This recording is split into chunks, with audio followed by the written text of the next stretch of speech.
Assalamualaikum warahmatullahi wabarakatuh.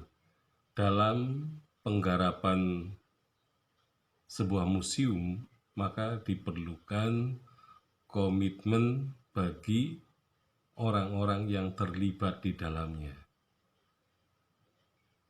Nah, yang pertama adalah pihak para ilmuwan. Jadi para ilmuwan yang bekerja di bidang permusiuman, kemudian juga sejarah dan kepurbakalaan, ya, harus mempunyai komitmen untuk ya selalu menggarap benda-benda budaya dengan landasan akademis.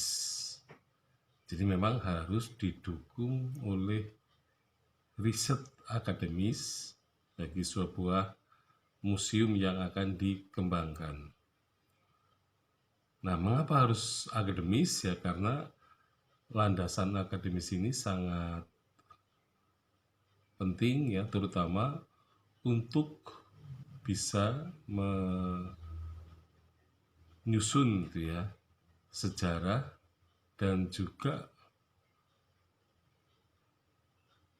seluk-beluk mengenai benda-benda itu ya, terutama dalam rangka keilmuan. Jadi kaitannya dengan ilmu-ilmu tertentu ya, itu tidak hanya ilmu-ilmu humaniora tetapi juga ilmu-ilmu alam ya.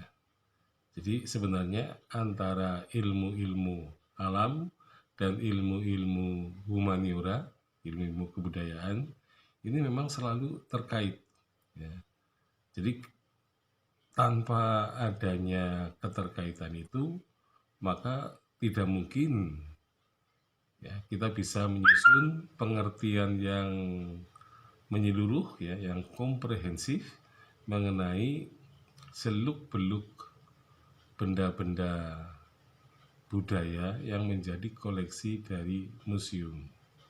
Jadi yang jelas bahwa benda-benda budaya itu harus jelas ya status kesejarahannya ya, kemudian juga ya, dalam rangka kepurbakalaan ya, arkeologinya ya, jadi jelas arkeologinya, sejarahnya maupun keperluan atau kebutuhan ya dari museum untuk bisa melakukan deskripsi terhadap benda-benda tadi.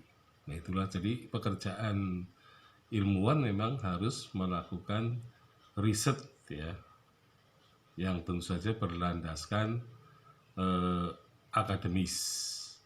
Nah kemudian yang kedua, nah ini yang berkaitan dengan para petugas museum.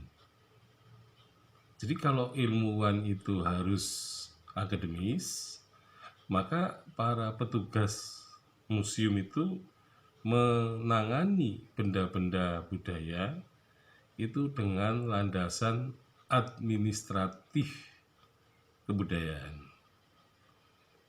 Jadi administrasinya yang dipentingkan karena benda-benda itu harus tercatat ya dalam koleksi yang terutama akan dimasukkan ke dalam katalog.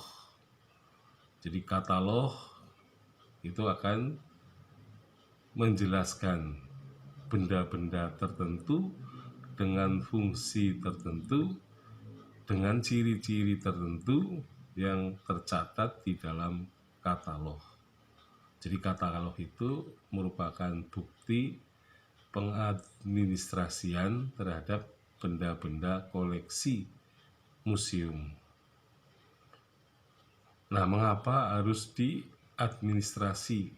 Ya, karena benda-benda itu tentu saja dengan dikatalogisasi, maka jelas bahwa sebuah koleksi benda akan bisa diketahui keberadaan atau tidaknya ya. Jadi kalau misalnya benda itu dicuri, maka pihak museum akan bisa mengetahui jika benda itu memang sudah tidak ada lagi di tempatnya.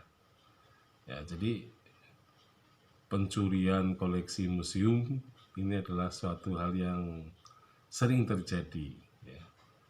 Dan malingnya terutama sangat pandai, yaitu dengan cara membuat benda yang sama itu ya, bentuknya ya, ukurannya, beratnya ya. Nah, tetapi benda tiruan itu akan menggantikan posisi benda yang asli. Jadi benda yang asli diambil, dicuri, nah kemudian diganti dengan benda tiruan. Nah, tentu saja benda tiruan itu bukan yang asli, bukan yang otentik. Nah, padahal koleksi museum itu harus otentik. Nah, jadi keotentikannya itu diwakili dengan cara diadministrasikan. Ya, sekian, assalamualaikum warahmatullahi wabarakatuh.